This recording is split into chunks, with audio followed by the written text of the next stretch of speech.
안녕하세요. 미카의 심리상담입니다.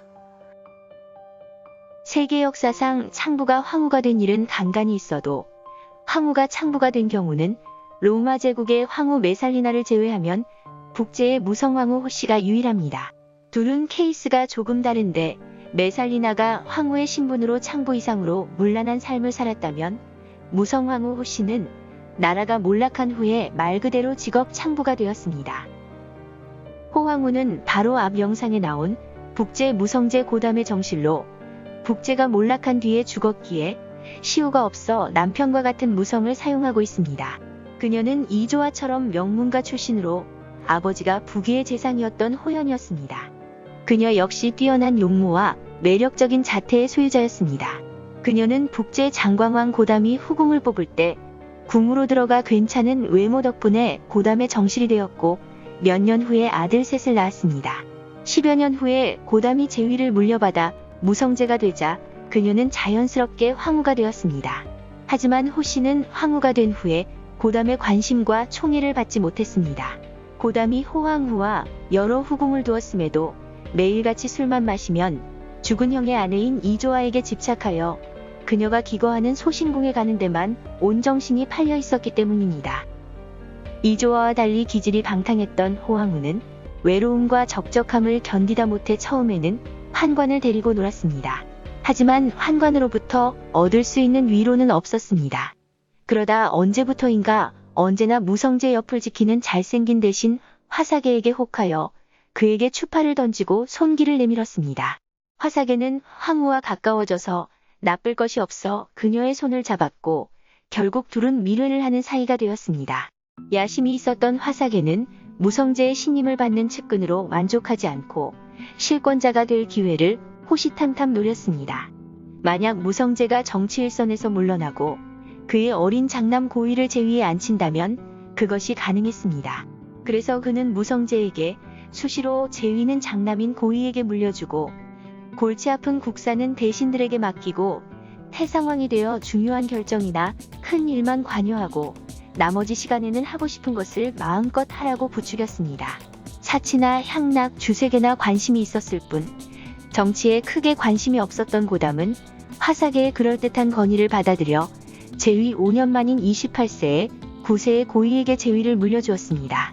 고의가 제위에 오르자 호황후는 호태후가 되었습니다. 고담은 제위를 물려준 후 궁궐 깊은 곳에 들어앉아 하루같이 술과 여색에 빠져 살았고 과도한 향락을 즐긴 끝에 병이 들어 3, 4년 후인 30대 초에 죽었습니다. 13세 황제와 20대 호태후가 남겨진 상황이 화사계에게는 이보다 더 좋을 수가 없었습니다. 화사계는 천하를 얻은 것처럼 호태후와 연인 사이임을 공공연하게 드러내며 조정에서 전횡을 일삼고 파렴치한 행각을 했고 자신의 신복들만 요직에 등용하고 자신을 따르지 않는 자들은 내치기를 서슴지 않았습니다. 결국 보다 못한 대신들이 고의에게 이것을 고하며 화사계를 처벌할 것을 요청했습니다. 하지만 고의는 감히 그를 처벌하지 못하고 그냥 지켜보기만 했습니다. 결국 조정을 어지럽히는 화사계를 눈엣 가시로 여긴 고의의 동생 고엄이 화사계를 싫어한 일파와 계략을 꾸며 쥐도새도 모르게 사람을 보내 그를 제거해버렸습니다. 갑자기 화사계가 죽자 호태후는 외로움과 적적함을 견디지 못하고 마음을 다스리기 위해 자주 사찰을 찾았습니다. 그런데 그녀는 여기서도 음탕한 본성을 숨기지 못했고 그곳 승려인 담원과 눈이 맞아 처음에는 사원 내의 선방에서 남몰래 미회를 즐겼습니다. 하지만 나중에는 불경의식을 한다는 명목으로 무성제의 내전까지 그를 불러들였습니다. 두 사람 사이는 알만한 사람들이 거의 다 아는 지경에 이르렀습니다.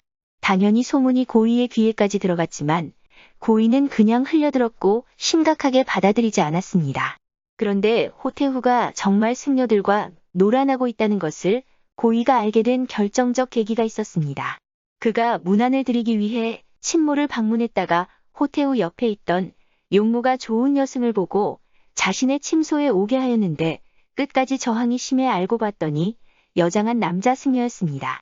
이들은 담원 밑에서 수행하는 승려들이었습니다. 그제서야 분노한 고의는 호태후가 승려들과 바람을 피운 것이 사실임을 깨닫고 담원과 두 승려를 참수시키고 호태후를 북궁에 유폐시켜 아무도 만나지 못하게 했습니다. 조정에서는 호태후를 폐위시키라고 했지만 그는 그렇게까지 하지 않았습니다. 고인은 점차 간신들의 말에만 귀를 기울이면서 폭군의 속성을 드러냈고 화사계를 죽인 자신의 남동생 고엄을 죽였을 뿐 아니라 명장이라도 조금만 의심스러운 기미가 보이면 독살하는 것을 서슴지 않았습니다. 그 사이에 북제는 서서히 쇠락하다가 결국 577년 북중우제의 공격에 무너지고 말았는데 고이가 즉위한 지 12년 만이었습니다. 그런데 북제의 마지막 황제는 고이가 아니라 577년 8세의 나이로 거의 무너진 나라의 제위를 물려받아 약 한 달 만에 폐위된 고이의 아들 고항입니다. 북주의 무제는 고이 고항을 비롯하여 북제 왕들과 관료들 그리고 황실의 호태후와 황후, 후궁들을 북주의 수도 장안으로 압송해 갔습니다. 아이러니하게 호태후는 다시 자유의 몸이 되었습니다. 북주로 압송된 고이는 처음에 패망한 나라의 우두머리로 문공칭호까지 받았지만 곧 영모에 연루되었다는 죄목으로 죽임을 당했습니다. 그의 나이 22세였습니다. 그의 아들 고항 역시 같은 죄목으로 9세에 죽임을 당했습니다. 뿐만 아니라 고씨 일족 남자들은 거의 멸문지화를 당했습니다. 북제의 황실 여자들은 북주 귀족의 노예가 되거나 궁 밖으로 추방되었습니다. 호태후와 고이의 처인 목황후는 궁 밖으로 쫓겨났습니다. 두 여인은 더 이상 황실 여인들이 아니었고 스스로 생계를 유지해야 했습니다. 평생 노동이라곤 해본 적 없이 사치스러운 삶을 살아온 호태후는 자신이 처한 상황을 빠르게 받아들였습니다. 그녀는 창부가 되었습니다. 어쩌면 달리 그녀가 어렵지 않게 할 수 있는 일은 그것밖에 없었는지도 모릅니다. 당시에 호태후는 40대 초반이었고 그녀의 며느리 목황후는 20대였습니다. 하지만 호태후의 미모는 여전히 시들지 않고 있었습니다. 그럼에도 그녀는 자신이 나이가 많은 것을 알고 목황후를 최대한 이용했습니다. 북주 장안에서 두 여인이 관심의 대상이 된 것은 한때 북제의 황후였다는 사실 때문이었습니다. 북제의 태후와 황후 출신의 여자 둘이 몸을 판다는 소식을 들은 북주 장안의 관료들과 남자들이 너도나도 그녀들을 찾아와 그곳은 문전성시를 이루었습니다. 두 여인은 북주에서 유명해졌고 돈도 많이 벌었습니다. 호태후는 태생적으로 음탕한 기질을 타고났기에 체면 따위는 아랑곳하지 않았고 그것을 큰 불행으로 여기지도 않았습니다. 오히려 며느리 목황후에게 이런 말까지 했다고 전해집니다. 창부만도 못한 황후, 창부가 더 재밌고 낫네. 달리 다른 측면에서 보면 북제만큼 사람들에게 무자비했던 왕조도 없었습니다. 이조와의 경우만 봐도 알겠지만 황후도 그 대상에서 예외가 아니었습니다. 정확히 귀인이 무엇이었는지 알 수 없지만 두 여인은 황후가 창부가 되었다는 역사상 전례 없는 불명예스러운 족적을 남기고 수나라가 들어선 후에 살 만큼 살다가 죽었다고 전해집니다. 그녀들이 택한 삶이 정말 재미있는 것이었는지 피치 못한 것이었는지는 두 여인만이 알고 있을 것입니다. 감사합니다.